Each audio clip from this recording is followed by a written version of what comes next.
सभी को नमस्कार। आज 20 मार्च है और 20 मार्च को बिहार करंट अफेयर्स में जो भी मोस्ट इम्पोर्टेंट न्यूज़ है यहाँ के पेपर में उसको मैं कवर करने जा रहा हूँ। और ये मेनली 4 जो न्यूज़पेपर आपका दैनिक जागरण, दैनिक भास्कर, हिंदुस्तान और प्रभात खबर में जो आया है उसको मैं कवर करने जा रहा हूँ। बाकी आज इस लेक्चर में एक मेंस का भी क्वेश्चन डिस्कस करेंगे, वो है सबसे मोस्ट इम्पोर्टेंट, बिहार की राजनीति में जाति की भूमिका।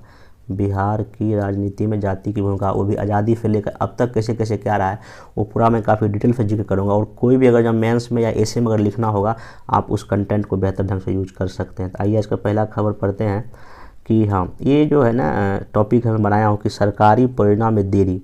आपको पता है कि चाहे बिहार या केंद्र सरकार कोई भी योजना हो, परियोजना हो, उसमें देरी हो जाता है, चाहे प्रशासनिक कमी से वजह से हो या फंड की कमी से, कई सारे कमियां उसके कारण हो सकती है, लेकिन लेट लगता है। तो इसी को लेकर तेजस्वी यादव जो बिहार के उप मुख्यमंत्री ने केंद्रीय मंत्री गडकरी, जो नितिन गडकरी हैं, सड़क परिवहन मंत्री, उनको पत्र लिखा है कि बिहार में कई सारे ऐसे नेशनल हाईवे हैं जहाँ काम जो है ना बहुत तेज़ गति से नहीं चल रहा है, वहाँ की बहुत 5 से 6 साल 12 साल से भी काम जो है ना वहाँ पे पेंडिंग पड़ा हुआ है। तो उसको जल्दी करने के लिए इन्होंने पत्र लिखा है बिहार के उप मुख्यमंत्री तेजस्वी यादव ने, किसको, केंद्र में जो केंद्रीय मंत्री हैं सड़क परिवहन के, नितिन गडकरी को। अब देखिए, ये तो एक तो हो गया कि मेंस के लिए अगर कभी आपको लिखना है कि सरकारी योजना में जो ना लेट लगता है, वो तो मेंस में आप कहीं भी पुट कर सकते हैं। लेकिन ये खबर आपके लिए पीटी के लिए कैसे इंपॉर्टेंट है, एक बार 64 या 63 में जाकर क्वेश्चन देखिएगा। बीपीएससी एक बार क्वेश्चन पूछा था कि एक जिले को दूसरे जिला का एग्जाम्पल क्वेश्चन पूछा था कि कौन सा नेशनल हाईवे जोड़ती है। तो यहाँ देखिए आपके लिए इंपॉर्टेंट क्या है, पहला कि महसकूट जो खगड़िया में है, सहरसा, मधेपुरा और पूर्णिया को जो 4 जिला जो है इसको जोड़ने का काम कौन करता है, NH 107, पहली बात तो ये। फिर हाजीपुर मुजफ्फरपुर को कौन जोड़ता है, NH 77। फिर हाजीपुर छपरा कौन जोड़ता है, NH 19। और पटना गया दोभी को कौन जोड़ता है, NH 83। ये आप सिर्फ लिख लीजिए कि जो है ना ये सब जो सड़क हाईवे इन शहर को और इन जिलों को जोड़ती है। पीटी के लिए इंपॉर्टेंट हो गया। बाकी एक और खबर जो मोस्ट इम्पोर्टेंट आपके लिए है कि बिहार में ऊर्जा में केंद्र की हिस्सेदारी। आपको पता है कि हमारी जो बिहार सरकार में जो मैक्सिमम जो बिजली हमको मिलती है वो केंद्र सरकार से ही मिलती है, क्योंकि वहाँ बिहार में जो NTPC है, वही नेशनल थर्मल पावर जो कॉरपोरेशन जो कंपनी है, सरकारी कंपनी है, वो बिजली का वहाँ उत्पादन करती है। एक सबसे बड़ा जो प्लांट है बाढ़पट्टनम में, कहाँ पे, बाढ़पट्टनम में। तो बाढ़पट्टनम यहाँ पे खबर है कि NTPC बाढ़ में स्टेज 1 की दूसरी ग्रिड इकाई ग्रिड को सफलतापूर्वक उत्पादन के लिए तैयार कर लिया गया। उत्पादन शुरू नहीं हुआ लेकिन हाँ होने वाला है। यहाँ कहा गया है कि इस इकाई को जो है समन्वय कर लिया गया है। शनिवार की सुबह 9 बजे NTPC के अधिकारियों और कर्मचारियों को उपस्थिति में संयंत्र की 660 मेगावाट की एक इकाई का सफलतापूर्वक सिंक्रोनाइजेशन कर लिया। मतलब अब ये रेडी है, मतलब कि अभी इसमें 1-2 स्टेप और बाकी है, तब इसमें जो है उत्पादन की प्रक्रिया शुरू हो जाए। क्योंकि जो बिजली बनने की जो उत्पादन होने की प्रक्रिया में बहुत सारे स्टेप होते हैं, तो NTPC अपना अलग अलग स्टेप करती है। तो यहाँ पे जो मेनली आपके इम्पोर्टेंट ये है कि यह बाढ़ की घर की चौथी इकाई है। सब मिला के 5 इकाई बनना है, 5 यूनिट बाढ़ में बनना है, और हर एक यूनिट में 660 मेगावाट बिजली का उत्पादन होगा। तो यह यहाँ पे कुल 5 इकाई का निर्माण होना। NTPC बाढ़ के जो निदेशक हैं उन्होंने कहा है कि मई तक इस यूनिट में मतलब कि कमर्शियल प्रोडक्शन शुरू हो जाएगा, मई तक जो 2023 में। आगे फिर वहीं मार्च 2024 के अंत तक शेष मतलब जो 5वां इकाई जो नहीं बना है वहाँ भी उत्पादन चालू कर लिया जाएगा। इस तरह से अगर मार्च 2024 आते आते मतलब कि समझिए कि NTPC जो बाढ़ से जो ना आपको सब मिला के 660 हर एक में है, 5 से गुना कर दीजिए, लगभग 3300 मेगावाट बिजली जो है फिर बाढ़ से मिलना जो है ना NTPC से शुरू हो जाएगा, जो कि बिहार के लिए काफ़ी अच्छी बात होगा। और अगर सब कुछ अगर हो जाएगा, यहाँ पे लिखा हुआ, यहाँ पे इस यूनिट से वाणिज्यिक उत्पादन प्रारंभ होने के बाद जहाँ बाढ़ प्लांट से मिलने वाली बिजली 1603 से बढ़कर 2000 मेगावाट से कुछ ज़्यादा ही हो जाएगा। वहीं NTPC से बिहार की कुल बिजली आवंटन का कोटा बढ़कर 6995 मेगावाट हो जाएगा। मतलब कि इसके चलने से काफ़ी बिहार को ना फ़ायदा होगा। आप इतना ध्यान में रखेंगे कि क्योंकि अभी आवश्यकता भी बहुत ज़्यादा है। तो आप अगर मेंस में कभी लिखेंगे तो आप ये भी लिख देंगे कि अभी हाल ही में बाढ़ NTPC में ना एक 660 मेगावाट यूनिट का एक नया जो ना उत्पादन बिजली का शुरू हुआ है। इससे कहीं ना कहीं बिहार को ही फ़ायदा होने वाला है। ये आप इसमें आराम से लिख सकते हैं। बाकी इसमें वही सब बात है, तो आप इसको नहीं भी पढ़ेंगे तो चलेगा। नेक्स्ट जो है, हाँ, ये जो इम्पोर्टेंट है मीठी क्रांति। अब देखिए, मीठी क्रांति और लाभ, ये जो शहद उत्पादन को लेकर राष्ट्रीय मधुमक्खी पालन एवं शहर मिशन के तहत हुआ चयन, राज्य स्तर पर हुई बैठक में वार्षिक कार्योजना की तैयारी की गई। अब इसमें देखिए क्या लिखा हुआ है कि राज्य के 17 जो है ना जिलों में मीठी आपके क्रांति यानी शहद उत्पादन को बढ़ावा दिया जाएगा। राष्ट्र मधुमक्खी पालन शहर मिशन के तहत इनका चयन किया गया। इसमें महिला समूह, किसान समूह, सरकारी समिति को अनुदान देकर इसे प्रोत्साहित किया जाएगा। मधुमक्खी पालन में महिलाओं के समूह जीविका को 30% हिस्सेदारी मिलेगी। मैं बार बोलता हूँ, जीविका दीदी का रोल बिहार में काफ़ी बढ़ गया, तो आप इसको अच्छे से ध्यान रखिए। तो मीठी क्रांति बिहार में अब होने जा रहा है, 17 जिलों में होने जा रहा है। और यहाँ पे देख सकते हैं जिलों का नाम भी यहाँ दिया हुआ है। तो जिलों का नाम तो याद ना रखा, हाँ, लेकिन फिर भी इसको एक बार मोटा मोटी पढ़ लीजिए। औरंगाबाद, भागलपुर, भोजपुर, दरभंगा, पूर्वी चंपारण, पश्चिम चंपारण, जमुई, किशनगंज, मधुबनी, मुजफ्फरपुर, पटना, पूर्णिया, रोहतास, समस्तीपुर, सारण, सीतामढ़ी और वैशाली। बाकी क्या है इसका उद्देश्य दिया हुआ यहाँ के बिहार शहद उत्पादन प्रमुख राज्यों में से एक है। योजना का उद्देश्य मधु क्रांति यानी मीठी क्रांति लाना है। मधु क्रांति के लक्ष्य को प्राप्त करने के लिए एक वैज्ञानिक तरीके से मधुमक्खी पालन, मधु उत्पादन और अन्य उत्पादन को बढ़ावा दिया जाएगा। कृषि एवं अन्य गैर कृषि परिवार के रोजगार देने में क्या करेगा, मदद करेगा। और इसमें केंद्र सरकार ने पहली किस्त में 1.3 करोड़ रुपया जो है ना यहाँ पे दिया जाएगा। तो एक अच्छी पहल है। एक तो क्वेश्चन यहाँ बन सकता है कि मीठी क्रांति उसका लाभ क्या होगा। तो मीठी क्रांति बता दीजिए, उसका लाभ क्या क्या, लाभ आर्थिक, सामाजिक, ऐसे कैसा लाभ होगा, तो इसको आप दिखा दीजिए। शॉर्ट आंसर लिख लीजिए 100 या 150 वर्ड में या 150 वर्ड में। नेक्स्ट खबर, हाँ, ये इस बार बीपीएससी 68 पीटी में पूछा था पोषण सप्ताह कब केंद्र सरकार मनाती। सितंबर था उसका आंसर। यहाँ देखिए, राज्य समाज कल्याण विभाग बिहार सरकार द्वारा पोषण पखवाड़ा मनाया जा रहा है दोस्तों। पोषण पखवाड़ा मतलब तो 15 दिन का होता है, ठीक ना। ये मार्च जो है ना 22 मार्च से लेकर 3 अप्रैल तक होगा। ये पूछ सकता है बिहार बीपीएससी एग्जाम में कि पोषण पखवाड़ा कब से कब और कौन से विभाग मनाती है बिहार सरकार का। इसको सही ढंग से ध्यान रखिए। बाकी इसका जो मेन जो थीम है, सही पोषण, देश रोशन और मिलेट्स, मोटे अनाज पर फोकस है, जो कि अभी भारत में भी 2023 में जो है मोटे अनाज पर काफ़ी फोकस किया जा रहा है। श्री अन्न योजना वहाँ चालू किया गया है और यूएनओ ने इस साल 2023 में को जो है ना मोटे अनाज का वर्ष घोषित किया। इससे एक मेंस में, पीटी में कहीं भी क्वेश्चन आपसे आ सकता है, उसको ध्यान रखिएगा। बाकी एक हृदय में जो छेद होते हैं जिस बच्चे को जन्म से ही, उसके लिए बिहार सरकार जो है ना इलाज कराती है। और कहाँ इलाज कराती है ध्यान रखिएगा, गुजरात के अहमदाबाद में सत्य श्री साई अस्पताल हॉस्पिटल में इन लोग का इलाज कराया जाता है। और इसमें ध्यान रखना है कि ये जो योजना कब से शुरू की गई थी। इस योजना का जो शुभारंभ जो है ना आपका फरवरी 2021 से जो ना बाल हृदय योजना शुरू की। क्वेश्चन पूछ सकता है कि बाल हृदय योजना का उद्देश्य क्या है और ये कब से शुरू किया गया पीटी के लिए। इसमें जिसके हृदय में छेद होता है उसका इलाज किया जाता है। नेक्स्ट चलते हैं, हाँ, ये सबसे मोस्ट इंपॉर्टेंट आपके लिए देखिए मैं टॉपिक बना दिया हूँ कि बिहार में पर्यटन की संभावना और सरकार के द्वारा किए जा रहे प्रयास। यहाँ लिखा हुआ बोध गया 73 एकड़ में लाल गुलाबी पीली पत्थरों से बनेगा महाबोधि कॉरिडोर, ग्रीन बेल्ट से सजेगा। मतलब पर्यटन को दृष्टि के लिए बहुत ही इंपॉर्टेंट खबर है। इसको मैं पढ़ के अच्छे सुनाता हूँ। यहाँ देखिए लिखा हुआ बोध गया में बनारस के काशी विश्वनाथ कॉरिडोर के तहत ही महाबोधि कॉरिडोर बनेगा। देखिए बिहार में स्कोप बहुत ज़्यादा है, बस सरकार की थोड़ा सा आर्थिक उसको सहायता मिल जाए या उसको पास सोर्स हो जाए और उसमें राजनीतिक इच्छा शक्ति की मजबूत शक्ति होनी चाहिए। बिहार में कुछ भी संभव है, ठीक ना। मतलब पर्यटन में इतना ज़्यादा स्कोप है कि उतना शायद किसी और राज्य में ना हो, लेकिन हाँ बस वो इसमें करने की ज़रूरत है। यहाँ पे लिखा हुआ है कि महाबोधि कॉरिडोर बनेगा। इसके लिए 72.9 एकड़ ज़मीन जो है ना चिन्हित की गई है, जिसमें कि लगभग 67 एकड़ ज़मीन शिक्षा विभाग की, 0.3 एकड़ बिहार सरकार की और 1.7 एकड़ जो है ना ऐसे सिंपल भूमि है। इसका खासियत ये होगा यहाँ लाल गुलाबी पीले पत्थर से तैयार होगा। ये पत्थर राजस्थान से मंगाए जाएंगे। महाबोधि मंदिर के चारों ओर निरंजना नदी के तटीय क्षेत्र का क्या होगा, सौंदर्यीकरण होगा। देखिए ये देखिए नदी बह रहा है, निरंजना नदी, ठीक ना। और ये पूरा महाबोधि मंदिर देखिए कितना बेहतरीन बनेगा। यहाँ पे यहाँ ग्रीन बेल्ट बनाया जाएगा जो कि कॉरिडोर खूबसूरती को बढ़ाएगा। ये सब बात यहाँ पे लिखा गया है। बाकी सब बैठक में निर्णय लिया गया है, ठीक ना। तो ये आपके लिए जो है इंपॉर्टेंट खबर हो गया। बाकी यहाँ पे लिखा है कि इन स्थलों को संवारा जाएगा, जिसमें बुद्ध पोखर है। बोधि वृक्ष के दक्षिणी द्वार के बाहर एक तालाब जिसे 2 ब्राह्मण भाइयों ने खुदवाया था।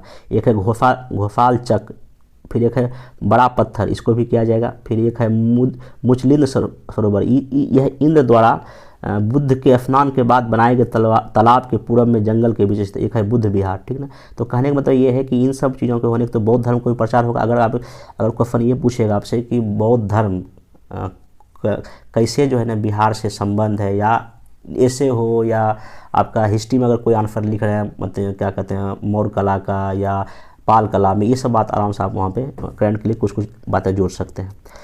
नेक्स्ट चलते हैं। हाँ, ये जो है ना कुछ विवाद है, इसको मैं थोड़ा बता देता हूँ कि आपको पता है कि 1857 की क्रांति में बिहार में वीर कुंवर सिंह की भूमिका बहुत ही महत्वपूर्ण रही थी। तो यहाँ पे है कि दो गांवों में कुछ ना भी मामला हो गया है। 165 साल बाद आयर गांव का नाम बदलने की कवायद, चूंकि धारणा की यह कत्लेआम करने वाले अंग्रेज अफसर के नाम पर।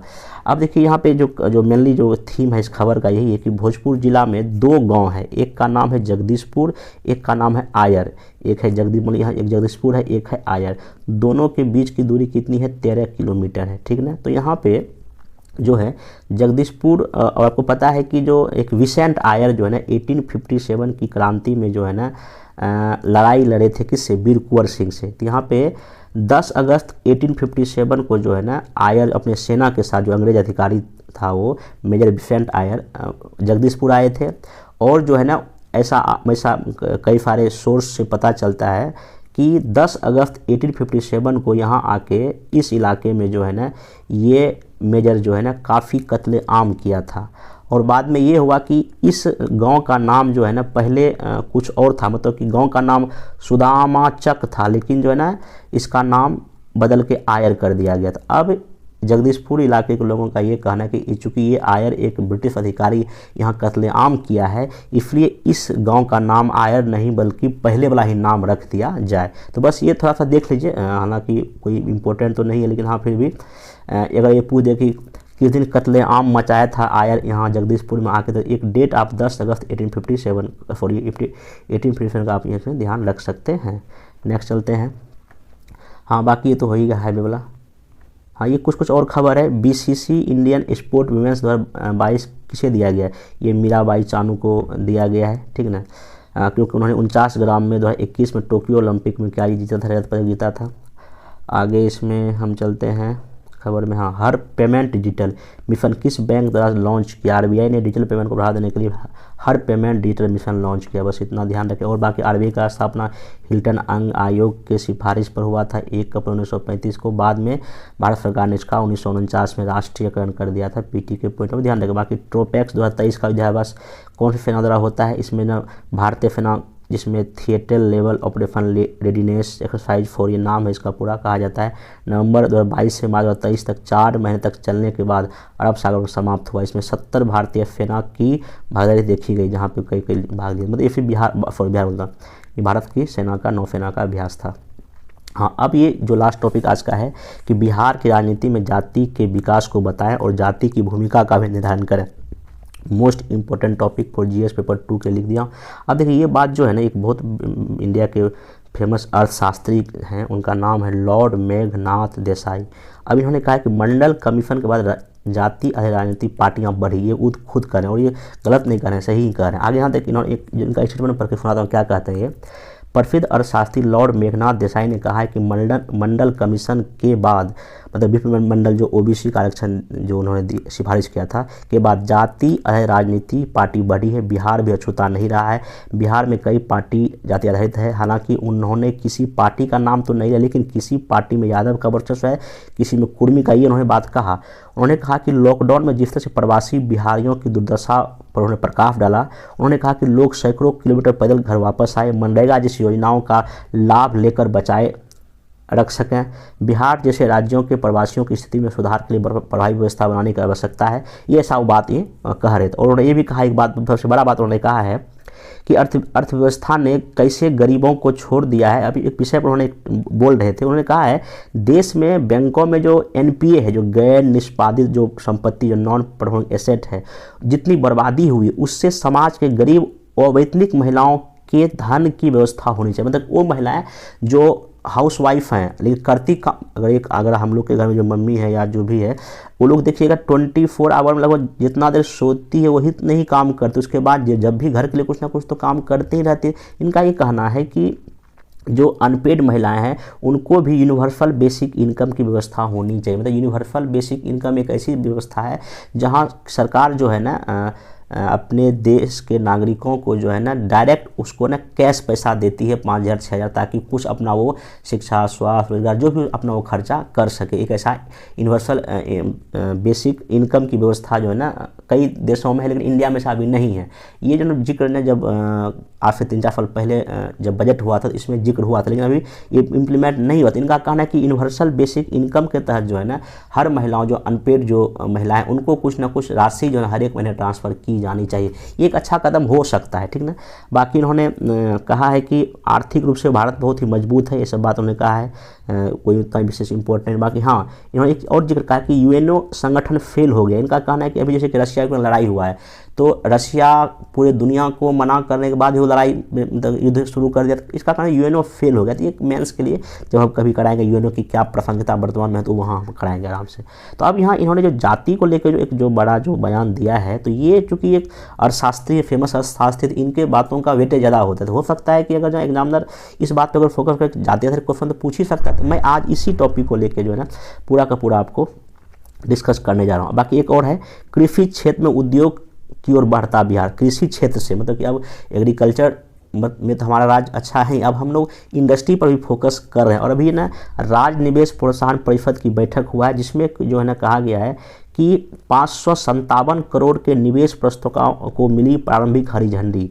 मतलब कि बिहार राज्य निवेश प्रोत्साहन ये परिषद की 46 बैठक में 60 निवेशक प्रस्तावों को 557 करोड़ के निवेश की झंडी दे दी गई है। अब और सबसे अधिक जो है ना 122 करोड़ का कहाँ आया है, खाद्य प्रसंस्करण उद्योग में आया है, क्योंकि बिहार में फूड प्रोसेसिंग इंडस्ट्री का काफ़ी अधिक संभावना है। तो ये आप इसको थोड़ा देख सकते हैं। और ये खास करके ना 18 यूनिट राइस मिल लगेगा, यहाँ पे सब दिया है कहाँ कहाँ मिल की स्थापना, देखिए जिला का नाम यहाँ दिया गया। मतलब मैं कई बार चर्चा कर रहा हूँ कि बिहार में जो है ना जो औद्योगिक संकुल बनना बहुत आवश्यक है प्रादेशिक विषमता को ख़त्म करने के लिए। कहीं चावल का, कहीं जूट का, कहीं मखाना का, ऐसे हर एक जगह कुछ ना कुछ पोटेंशियल बिहार में है। अगर ऐसे चीज़ करना बहुत ही ज़रूरी है, ठीक ना। खास करके फूड प्रोसेसिंग यूनिट तो बहुत ही ज़्यादा जगह लग सकता है। और यहाँ देखिए कि बड़ा चीज़ लिखा हुआ है, खाद्य प्रसंस्करण यूनिट में जो है एक सबसे बड़ा जो है आपका ये मुजफ्फरपुर स्थित मोतीपुर मेगा फार्म, ये पीटी में पूछ सकता है, ठीक है। फिर पूर्णिया में पोल्ट्री फार्म की स्थापना किया जाना है। इसके अलावा हाजीपुर में कुरकुरे और पोटैटो चिप्स का बनने का बात है। फिर टेक्सटाइल सेक्टर मुजफ्फरपुर में आने वाला है। तो ये सब जो है ना काफ़ी देखिए कितने बेहतरीन ढंग से अलग अलग क्षेत्र में ना अलग अलग उद्योग लगने की वजह से बिहार में चीज़ें बेहतर होगा। यहाँ पे दिया भी है किस किस सेक्टर में कितना कितना, राइस मिल में, फूड प्रोसेसिंग में, जनरल मैन्युफैक्चरिंग में, टेक्सटाइल में। तो ये सब एरिया में देखिए बिहार में काफ़ी इंडस्ट्री आ रही है, निवेश आ रहा है। तो मतलब कि बदलता बिहार, अगर क्वेश्चन कहीं पूछे बदलता बिहार, तो बदलते बिहार में आप इन सब बातों को जिक्र करेंगे। आप इसको लिख लीजिए, इसी मेंस में भी आपको काम आएगा। काफ़ी बेहतरीन ये मेंस में आपके लिए कंटेंट हो गया, कहाँ कहाँ क्या क्या यूनिट लगने जा रहा है। नेक्स्ट चलते हैं। हाँ, ये तो हो गया। अब आइए आज का जो मेंस का टॉपिक मैं कवर कर देता हूँ। इसमें मैं कोशिश कर रहा हूँ कि बिहार में राजनीति की भूमिका आज़ादी से लेकर अभी तक किस किस तरह से बदला है, लास्ट 2020-22 के चुनाव तक, इन सब के चीज़ों को हम बारी बारी से डिस्कस करें। बस आपसे रिक्वेस्ट, इसको वीडियो को देख लीजिए। इसका PDF मैं अपने टेलीग्राम चैनल पे शेयर कर दूंगा, आप वहाँ से इसको डाउनलोड कर लीजिएगा। अब नेक्स्ट चलते हैं। देखिए, write the trend of caste, मतलब पूरा ट्रेंड ही, प्रवृत्ति हम दिखा रहे हैं कैसे कैसे बिहार में जाति करवट बदली है, उसको मैं काफ़ी जो है ना बारीकी से बता रहा हूँ। भूमिका में अगर आप लिखना हो तो वही कि बिहार की भूमि भारत की चुनावी राजनीति में आज़ादी के बाद से ही एक उर्वर मतलब अच्छी जमीन रही है, तथा यहाँ की जनता ने देश की राजनीति को प्रभावित किया है। इस चेतना के पीछे कई कारक हैं, जिनमें एक जाति भी एक बड़ी भूमिका उभर कर सामने आती है। हालांकि जाति की भूमिका से राजनीतिक समावेशन को गति मिलती, परंतु इसी बिंदु पर आकर कई सीमाएं भी उभर कर सामने आती है। देखिए, अगर जाति की भूमिका अगर जहाँ बढ़ती है तो कहीं ना कहीं एक नहीं होता सामाजिक विकास की ओर हम जाते हैं। जैसे अभी जातिगत जनगणना का एक मुख्य उद्देश्य तो यही है कि भाई अगर सारी जातियां कितनी है अगर पता चल जाए और कौन कितना पिछड़ा है, अगर ये पता चल जाए, सरकार उन पिछड़ी जातियों के लिए अच्छा काम कर सकती है। तो वही चीज़ है। अगर देखिए, जाति का भूमिका बिहार या भारत की राजनीति में दो तरीके से हो सकता है। एक पॉजिटिव के लिए हो सकता है कि भाई उन जातियों को पहचानो जो काफ़ी पिछड़ी हुई, उनके लिए काम करो। एक होता है कि नहीं, वोट बैंक की राजनीति करना। वोट बैंक की राजनीति, जाति की राजनीति गलत तरीके से हो गया। तो वही चीज़ है। तो वो हम इस टूल को किस तरह से यूज करते हैं, ये हमारे देश की जनता और यहाँ के नेता, यहाँ की पार्टी पर डिपेंड करता है। लेकिन हाँ, अक्सर देखा गया है कि जाति को जो है एज ए वोट बैंक के रूप में भारत की पार्टी ने देखने का काम किया, जो कि बहुत ही गलत है। आगे यहाँ पे आगे है कि बिहार में अगर हम जाति को देखें तो किस हालांकि कौन से कितनी जातियां ये तो पता नहीं चलता, हाँ लेकिन कौन से कितने कैटेगरी में कौन कौन लोग हैं ये इजीली हम बता सकते हैं। यहाँ पे देखिए मैं एक फ्लो चार्ट में बना दिया हूँ कि ईबीसी लगभग 52% है, जनरल लगभग 15% है, एसटी लगभग 15%, बाकी अन्य है। मतलब ये मोटा मोटी एक ना फैक्ट है कि बिहार में इस तरह की जातियों मतलब कैटेगरी का बंटवारा, जाति नहीं बोले कैटेगरी ऐसा ईबीसी, ओबीसी और एससी एसटी ऐसा करके है। आगे यहाँ पे अब जो जातिगत जो ट्रेंड जो आज़ादी के बाद बिहार में देखने को मिलता है उसको हम 3 भाग में मेनली बांट सकते हैं, पहला भाग, दूसरा भाग और तीसरा भाग। अब देखिए पहले भाग को आज़ादी से 1967 तक रखे हैं, तृतीय भाग में हम 1967 से लेकर 1989 तक रखे हैं और तृतीय अभी 1990 से लेकर अभी तक का हम रखे हैं। अब इसको मैं बारीकी से बता रहा हूँ देखिए, और ये ट्रेंड हमको सब में लोकसभा हो या विधानसभा में सबको देखने को मिलती है, सभी चुनाव में देखने को मिलती है। अब देखिए प्रथम चरण में है आज़ादी के पहले से बिहार की प्रांतीय राजनीति में सवर्णों का वर्चस्व था, सवर्णों तक ऊंची जाति के लोगों का वर्चस्व था। इसी कारण आज़ादी के बाद भी इसका प्रभाव दिखाई पड़ता है और मुख्यमंत्री के पद पर मतलब कई सवर्ण ही रहे, चाहे फ्रीकिन सिंह हो और बेनुगा नारायण सिंह हो, ये लोग ना कहीं ऊंची जाति से बिलोंग करते थे। हालांकि इस समय ठीक है कुछ ऊंची जाति के लोग थे, लेकिन भूमि सुधार के माध्यम से निम्न जातियों को भी जागरूक करने का पहल हुआ। लेकिन हाँ जो न ज़्यादा भूमि सुधार कार्यक्रम बिहार में या पूरे भारत में ज़्यादा सफल नहीं हो पाया, आप यहाँ पे इसको बैलेंस करके लिख सकते हैं, क्योंकि बिहार किसान आंदोलन की भूमि रही थी तो हमेशा जमींदारी प्रथा को लेकर बिहार में मूवमेंट भी हुआ था, तो इसलिए आज़ादी के बाद से ही भूमि वितरण सही ढंग से हो इसके लिए यहाँ की सरकार ने काम किया था, लेकिन हाँ सफल नहीं हो पाया था। बाकी भूमि सुधार के साथ साथ कुछ पॉजिटिव प्रभाव से जो है क्या हुआ, कुछ यादव, कोयरी, कुर्मी जातिगत गोलबंदी भी दिखाई पड़ती है, यहाँ पर आप लिख सकते हैं। बाकी सेकेंड स्टेप में क्या हुआ, इसको हम संक्रमण का काल कहते हैं। इसमें ये हुआ कि 1967-66 के बाद देखिएगा ना कि केंद्रीय लेवल पे कांग्रेस के अंदर अंतर्कलह हो गया और जो है ना क्षेत्रीय पार्टी का यहाँ छोटा मोटा उदय हुआ, जिसे खास कर इसको ना आगे बढ़ाना सबसे बड़ा योगदान था राम मनोहर लोहिया का। उन्होंने 1966-67 में जो है ना एक नारा दिया था गैर कांग्रेसवाद का, मतलब उन्होंने ये कहा था कि कांग्रेस चूंकि आज़ादी के 15-16 साल तक काम करने के बाद तक भी कोई विशेष देश में उपलब्धि हासिल नहीं कर पाया था, इसलिए लोहिया जी ने गैर कांग्रेसवाद का नारा देकर ये कहा था कि सारी कांग्रेस को छोड़ जितनी भी पार्टीज को गोलबंद होकर एक अलग गठबंधन का निर्माण करना चाहिए। तो वहीं पर यहाँ पर इसका प्रभाव बिहार में भी देखने को मिलता है। कांग्रेस में आंतरिक उथल पुथल के कारण लोहियावादी राजनीति, वही जो लोहिया जी का जो विचारधारा था उसको कहा गया लोहियावादी राजनीति, जो अभी यूपी में जो अखिलेश यादव की पार्टी है वो बोलते हैं हम लोहियावादी हैं, या नीतीश जी को कभी कभी बोलते सुने होंगे कि हम तो लोहिया जी को मानने वाले हैं, जयप्रकाश जी को मानने वाले, उनकी विचारधारा को मानने वाले, यहाँ तक कि आरजेडी भी बोलते हैं कि हम तो लोहिया और जेपी की विचारधारा को मानने वाले। ये लोग यही इनका इसी से विचारधारा फेमस हुआ था, 1966 में ही इनका विचारधारा फेमस हुआ था, ठीक ना। तो वही है लोहियावादी राजनीति का प्रभाव बढ़ा और बिहार में कर्पूरी ठाकुर के नेतृत्व में पिछड़ी जातियों की गोलबंदी शुरू हुई। पहली बार बिहार की राजनीति में पिछड़ा और अंगड़ा का नारा, मतलब कि अपर कास्ट और लोअर कास्ट का नारा यहाँ इसी समय दिया गया था। इसी गोलबंदी की वजह से क्या हुआ, पिछड़ी जातियों और दलित समुदाय से आने वाले बीपी मंडल, हरिहर सिंह दरोगा, प्रसाद राय, कर्पूरी ठाकुर, भोला प्रसाद पासवान शास्त्री जैसे लोग राज्य का नेतृत्व किया, मतलब ये लोग मुख्यमंत्री बने, ये लोग कहीं ना कहीं लोअर कास्ट से बिलोंग करते थे। इसी समय क्या हुआ, जब 1900 जब आया 77 जब आया, जब आपातकाल देश में लागू हो गया, ख़त्म होगा, तो उसके बाद ना जो केंद्र जो सरकार बनी मोरारजी देसाई की, उन्होंने क्या किया कि बीपी मंडल के नेतृत्व में एक ना ओबीसी कमीशन का गठन किया था, उसी का जिक्र मैं यहाँ कर रहा हूँ।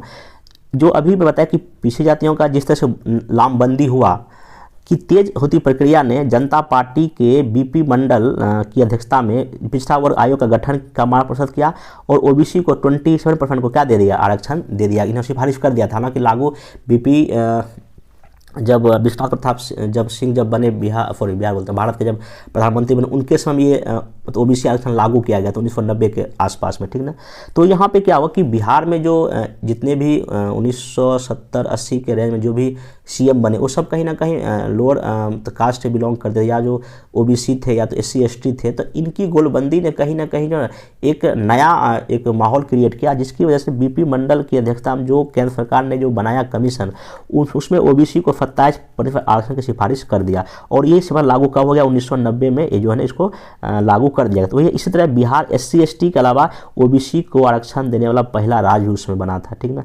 आगे चलते हैं। स्पष्ट है कि इस दौर में बिहार की राजनीति में कर्पूरी ठाकुर के नेतृत्व में सवर्णों को जो है कहीं ना कहीं एक तरह की चुनौती देने का कोशिश किया गया। अब आगे आता है तीसरा चरण 1990 के बाद, 1990 से लेकर 2000 तक। अब बाकी हम आगे के बाद बताएंगे। आप देखिए 1990 के बाद क्या होता है, हमारे देश की राजनीति 2 चीज़ आता है। एक वो हम लोग बोलते हैं मंडलवादी राजनीति, क्या बोलते हैं मंडलवादी, और एक बोलते हैं कमंडलवादी। ऐसा करके मतलब ये नारा है, मतलब कि बिहार और भारत की राजनीति में मंडलवादी मतलब कि जो बीपी मंडल की जो सिफारिश हुआ था उसको लागू करना चाहते थे और इसके विरोध अपर कास्ट के लोग करते थे। ऐसा नहीं उस समय था कॉन्सेप्ट। बाकी यहाँ पे देखिए क्या है कि 1990 के बाद मंडल आयोग की रिपोर्ट लागू होने के बाद अंगड़ों और पिछड़ों का विभाजन और गहरा गया और बिहार मंडलवादी राजनीति के केंद्र में खड़ा आ गया, क्योंकि यहाँ पे ओबीसी जाति ज़्यादा था, इसलिए यहाँ पे मंडलवादी मतलब कि बीपी मंडल जो सिफारिश करके पिछड़ों को आरक्षण मिलना चाहिए, ऐसा केंद्र में आके खड़ा हो गया। आगे देखिए यहाँ पे लिखा हुआ है लालू प्रसाद यादव के नेतृत्व में राजद ने इसे नेतृत्व प्रदान किया। लालू यादव के आक्रमण भाषा शैली के कारण अगड़े पिछड़ों में टकराव को जन्म दिया,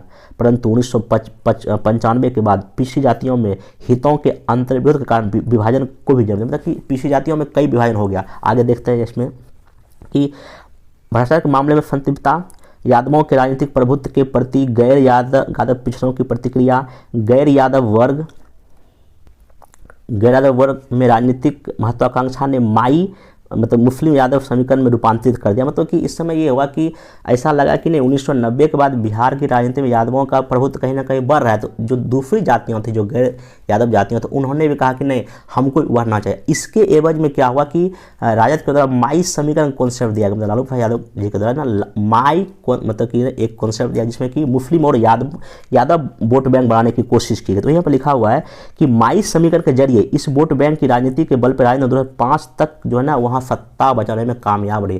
तब 2005 में चुनाव हुआ, तब नीतीश कुमार जी आए थे। कहने मतलब ये है कि यहाँ पे आप देख रहे हैं 1950 से लेके 1990 तक कैसे पहले असवर्ण, फिर बीच में लोअर कास्ट SC ST, फिर यादव प्रभुत्व, फिर गैर यादव, और तब 2005 तक जो है ना कहीं राजद जो है सत्ता पर क्या रही थी, काबिज रही थी। आगे यहाँ अब 2005 के बाद देखिए क्या होगा। 2005 के बाद बिहार की राजनीति में एक नया प्रवृत्ति मोड़ लेकर आता है तथा मंडलवादी राजनीति के अंतर विरोध के कारण SC ST पिछड़ा वर्ग को क्रमशः लोजपा मतलब रामविलास पासवान जदयू नीतीश कुमार की तरफ जाता दिखाई पड़ गया। मतलब कि अब RJD से वोट बैंक कट के याद कहाँ चले गए, लोजपा की तरफ चला गया और नीतीश कुमार की तरफ चला गया। ये ट्रेंड, ये राजनीतिक परिणाम ऐसा कहता है, ठीक है ना। आगे यहाँ पे 2005 के विधानसभा चुनाव में जदयू ने भाजपा के साथ गठबंधन बनाते हुए राजद के जनाधार को कम करने का प्रयास किया तथा नीतीश कुमार क्या बने, वहाँ के CM बने।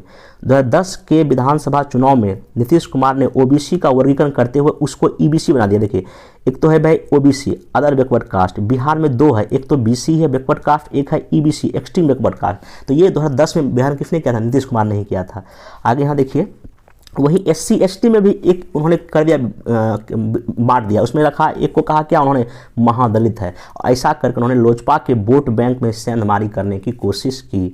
आगे 2005 में भाजपा से फिर गठबंधन टूटने के बाद नीतीश कुमार ने जीतन राम मांझी के जरिए दलित वोट बैंक को साधने की कोशिश की। तो वहीं लालू यादव व कांग्रेस के साथ मिलकर जो है ना गठबंधन बनाए थे। मतलब यहाँ ये है कि जब अगर आपको याद होगा जब 2014 में जब लोकसभा चुनाव होने वाला था तो भाजपा ने मोदी जी को अपना उम्मीदवार घोषित कर दिया। इससे कहीं ना कहीं नीतीश जी खफा थे, तो उसके बाद उन्होंने ना NDA से नाता तोड़ लिया था। और वो उस चुनाव में क्या होता है, 2014 चुनाव में जदयू को मात्र 2 ही लोकसभा सीट जीत पाई थी बिहार में NDA टूटने के बाद। तो मतलब कि इतना कम सीट आने के एवज में क्या हुआ कि नीतीश कुमार ने अपना पद छोड़ दिया था और जीतन राम मांझी को ना वहाँ का मुख्यमंत्री बना दिया था। तो ऐसा कहा जाता था कि ये नीतीश कुमार जी का कहीं ना कहीं जो है ना दलित वोट बैंक जो है ना एक अपनी ओर खींच लेने का एक तरीका था, एक मतलब कि जरिया था। और उसी समय 2015 में आपको जो कांग्रेस और राजद ने मिलकर गठबंधन बनाई थी। 2020 का जो विधानसभा चुनाव अभी 2-3 साल पहले हुआ है, इसमें क्या है, इस चुनाव में भी जाति एक बड़ा कारक था परंतु निर्णायक नहीं था। गठबंधन को विकास जैसे मुद्दे पर वोट मांगा। हाँ, यह अवश्य है कि चुनाव प्रचार, मतदान, परिणाम, सरकार निर्माण में जाति की भूमिका को पहचान सकते हैं। मतलब कि विकासवादी राजनीति नीतीश और मोदी जी उसमें चुनाव प्रचार थे। अभी भले ही NDA से नीतीश जी अलग हो गए, लेकिन 2020 का जो विधानसभा चुनाव बिहार में हुआ था उसमें एक महागठबंधन था जिसमें RJD कांग्रेस पार्टी थी, बाकी NDA गठबंधन बना जिसमें कि नीतीश जी और ये भाजपा लोग मिलकर चुनाव लड़े थे। तो उस समय जो मोदी जी या जो नीतीश जी जो प्रचार करते थे, देखिएगा हमेशा वो विकास की बात करते थे। नीतीश जी बोलते थे कि हम हर घर बिजली पहुँचा दिए। तो ऐसा करके कहीं ना कहीं पिछले आप ये कह सकते हैं कि पिछले 5-10 वर्षों से ना बिहार की राजनीति कहीं ना कहीं जाति से शिफ्ट होकर विकास की ओर बढ़ रहा है। ये आप ऐसा यहाँ पे एक आर्गूमेंट अपना दे सकते हैं। यहाँ पे आपने लिखा भी, उपरोक्त विश्लेषण से लगता है कि बिहार की चुनावी राजनीति में जाति एक बड़ा कारक उभर कर सामने आता है, परंतु बिहार की राजनीति का दूसरा पक्ष यह भी है कि आज़ादी से अब तक जो दिखाई पड़ता है, खास करके 2000 के बाद एक दूसरा पक्ष हमको दिखाई पड़ता है। वो क्या है? जैसे भूमि सुधार कानून के जरिए समाजवादी लक्ष्यों को लागू किया गया है, सोशल जस्टिस की अवधारणाओं के तहत बैकवर्ड जातियों का उत्थान हुआ है, नीतीश कुमार के नेतृत्व में न्याय के साथ विकास, पहली बात ये लिखिएगा, फिर महिला केंद्रित राजनीति हुआ है, महिला उत्थान हुआ है, सरकारी योजनाओं का लाभ पहुंचा है, 7 निश्चय योजना है, कृषि रोड मैप है, पंचायती राज में महिला आरक्षण है या कानून है, सभी घर तक बिजली है, सड़क है, शराबबंदी आदि ऐसी कुछ जो एक्टिव कार्य है जो कहीं ना कहीं जाति के जो है ना एक इस मजबूत दीवार को तोड़ने का जो है काम किया है विकास ने। तो वहीं आप लिखा है बिहार की युवा आबादी काफ़ी ज़्यादा है, रोजगार पर वोटिंग कर रही है और राज्य के हितों में वोटिंग करना अब चाह रही है, शिक्षा रोजगार के नए अवसर पैदा हो रहे हैं। कहीं ना कहीं जाति का जो एक जो है ना बड़ा बर्फ पिघलने का जो है ना स्टार्टिंग बिहार में हो गया है। बाकी अब निष्कर्ष आप यही कर सकते हैं, कह सकते हैं कि जाति भारतीय समाज की एक बड़ी विशेषता रही, ना केवल बिहार बल्कि भारत की विशेषता रही है, जिसका प्रभाव हम राजनीति में भी देख सकते हैं। हालांकि वर्तमान केंद्र और राज्य सरकार ने जाति की जगह विकास को अपना मुख्य एजेंडा बनाया है। विकास के एजेंडा से ही बिहार एक विकसित राज्य बन सकता है। अतः जाति से महत्वपूर्ण राज्य का विकास है। अतः यहाँ की जनता और राजनीतिक पार्टी को विकास के एजेंडे पर ही विश्वास रखना चाहिए। तो आप ऐसे करके इस आंसर को लिख सकते हैं। बाकी देखिए इसमें 1-2 क्वेश्चन और कि भाई जाति की क्या भूमिका है, मैं अलग से बता देता हूँ। देखिए बिहार या देश की राजनीति में जाति की क्या भूमिका है राजनीति में खास करके, एक तो है कि भाई वोट बैंक में है, दूसरा चुनाव प्रचार के दौरान देखिएगा उम्मीदवारों को खड़ा करने में देखिए कई पार्टी जाति को मतलब ध्यान में रखते हैं, जिस इलाके में जिस जाति का अधिक वोटर है उसी जाति को खड़ा कर देती है। उसके बाद जब देखिए जब सरकार जब बनती, जब गठबंधन जब सरकार बनती, जब मंत्री परिषद जब निर्माण होता है तो जाति फैक्टर को भी ध्यान में रख के ही मंत्री परिषद का गठन किया जाता है। जिसका मतलब ये है ना कि जाति की भूमिका को हम नकार नहीं सकते हैं, आपको आंसर लिखना बैलेंस में, नकार नहीं सकते, लेकिन हाँ विकास की राजनीति एक सच्चाई है। खास करके पिछले 10-15 वर्षों में नीतीश जी का कार्य लिख दीजिए, मोदी जी का कार्य लीजिए, कहीं ना कहीं राजनीति जो जाति राजनीति को तोड़ने का काम किया है। तो आप ऐसे आंसर को लिख सकते हैं। तो अब मिलते हैं नेक्स्ट वीडियो भाई। और कि 22 मार्च से 68 बीपीएससी मेंस के लिए इकोनॉमिक्स का जो है नया मेंस ऑनलाइन प्रोग्राम शुरू हो रहा है। 68 के लिए इकोनॉमिक्स एंड ज्योग्राफी नया शुरू हो रहा है। जिनको भी ज्वाइन करना नीचे दिए गए नंबर पे आप एक बार कॉन्टैक्ट कर सकते हैं। तो मिलते हैं नेक्स्ट वीडियो में। Thank you.